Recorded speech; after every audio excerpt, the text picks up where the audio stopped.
त्या दोन्ही धाडसी वीज कर्मचाऱ्यांसह अन्वेषणच्या प्रतिनिधींचा सत्कार।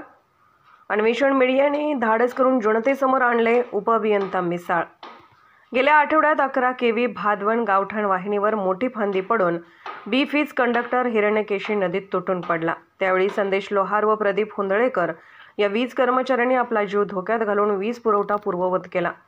त्याबद्दल त्यांचा सत्कार उपअभियंता मिसाळ यांच्या हस्ते करण्यात आला। वीज कर्मचाऱ्यांनी जर त्यावेळी हे धाडस केले नसते तर हाजगोडी, खुर्द व बुद्रुक या गावातील जवळजवळ 400 लोकांना किमान 3 ते 4 दिवस अंधारात राहावे लागले असते। अत्यंत अडचणीच्या आणि बिकट परिस्थितीत सुद्धा आपला जीव धोक्यात घालून केवळ 4 तासात वीज पुरवठा सुरळीत करणाऱ्या धाडसी कर्मचाऱ्यांचे व वास्तववादी चित्रण जनतेसमोर आणल्याबद्दल अन्वेषण मीडियाचे कौतुक महावितरण प्रशासनाने केले। उपअभियंता मिसाळ यांच्या हस्ते या धाडसी कर्मचारी व अन्वेषण प्रतिनिधींचा सत्कार करण्यात आला। यावेळी सहाय्यक अभियंता शरद पाटील, सहाय्यक अभियंता गायकवाड उपस्थित होते। प्रास्ताविक प्रधान तंत्रज्ञ भरत सोनार यांनी केले।